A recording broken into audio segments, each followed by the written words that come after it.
Saudi ബാലൻ കൊല്ലപ്പെട്ട കേസിൽ 18 വർഷമായി റിയാദിലെ ജയിലിൽ കഴിയുന്ന റഹീമിന്റെ മോചനം നീളും. കോഴിക്കോട് ഫറോക്ക് കോടമ്പുഴ സ്വദേശി മച്ചിലകത്ത് അബ്ദുൾ റഹീമിന്റെ മോചന കാര്യത്തിൽ ഇന്നും തീരുമാനമായില്ല. 6ാം തവണയും കേസ് റിയാദ് കോടതി മാറ്റിവെച്ചു. ഇന്ന് രാവിലെ 8-ന് റിയാദ് ക്രിമിനൽ കോടതിയിൽ ആരംഭിച്ച സിറ്റിംഗ് 1 മണിക്കൂറിലേറെ നീണ്ടു.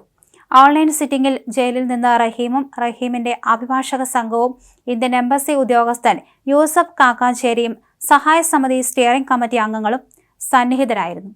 പ്രോസിക്യൂഷന്റെ വാദം കേൾക്കലും പ്രതിഭാഗത്തിന്റെ മറുപടി പറച്ചിലുമായി കുറച്ചധികം നീണ്ട സിറ്റിംഗ് നടപടികൾ ഒരു തീർപ്പിലെത്തും എന്ന പ്രതീക്ഷയുണ്ടായിരുന്നെങ്കിലും കേസ് മാറ്റിവെക്കുന്നതായി അറിയിപ്പാണ് പിന്നീട് കിട്ടിയത്. കേസ് പരിഗണിക്കുന്ന അടുത്ത തീയതി ഉടൻ അറിയാം. മോചന കാര്യത്തിൽ തീരുമാനമെടുക്കാനുള്ള 6ാമത്തെ കോടതി സിറ്റിംഗ് ആണ് ഇന്ന് നടന്നത്.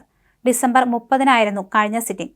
1.5 കോടി സൗദി റിയാൽ ദയാധനം നൽകുകയും കോടതി വധശിക്ഷ ഒഴിവാക്കുകയും ചെയ്തെങ്കിലും പബ്ലിക് റൈറ്റ് പ്രകാരമുള്ള കേസിൽ തീർപ്പുണ്ടാവാത്തതിനാൽ മോചന കാര്യത്തിൽ അനിശ്ചിതത്വം തുടർന്നിരുന്നു. ഇതിനുവേണ്ടിയുള്ള ആദ്യ സിറ്റിംഗ് ഒക്ടോബർ 21-നാണ് നടന്നത്. എന്നാൽ ബെഞ്ച് മാറിയെന്നും വധശിക്ഷ ഒഴിവാക്കിയ ബെഞ്ച് തന്നെയാണ് മോചന കാര്യത്തിലും തീരുമാനമെടുക്കേണ്ടതെന്നും അറിയിച്ച് കോടതി കേസ് മാറ്റിവെക്കുകയായിരുന്നു. തുടർന്ന് കഴിഞ്ഞ നവംബർ 17-ന് വധശിക്ഷ ഒഴിവാക്കിയ അതേ ബെഞ്ച് കേസ് പരിഗണിച്ചു. എന്നാൽ വിഷയം സൂക്ഷ്മമായി പരിശോധിക്കേണ്ടതുള്ളതിനാൽ കൂടുതൽ സമയം ആവശ്യപ്പെട്ട് കോടതി ഡിസംബർ 8-ലേക്ക് മാറ്റി.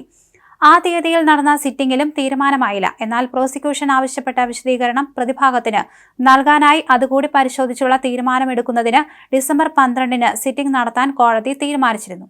എന്നാൽ സാങ്കേതിക കാരണങ്ങളാൽ അന്ന് കോടതി കൂടിയില്ല. തുടർന്ന് ഡിസംബർ 30-ലേക്ക് സിറ്റിംഗ് മാറ്റിവെക്കുകയായിരുന്നു.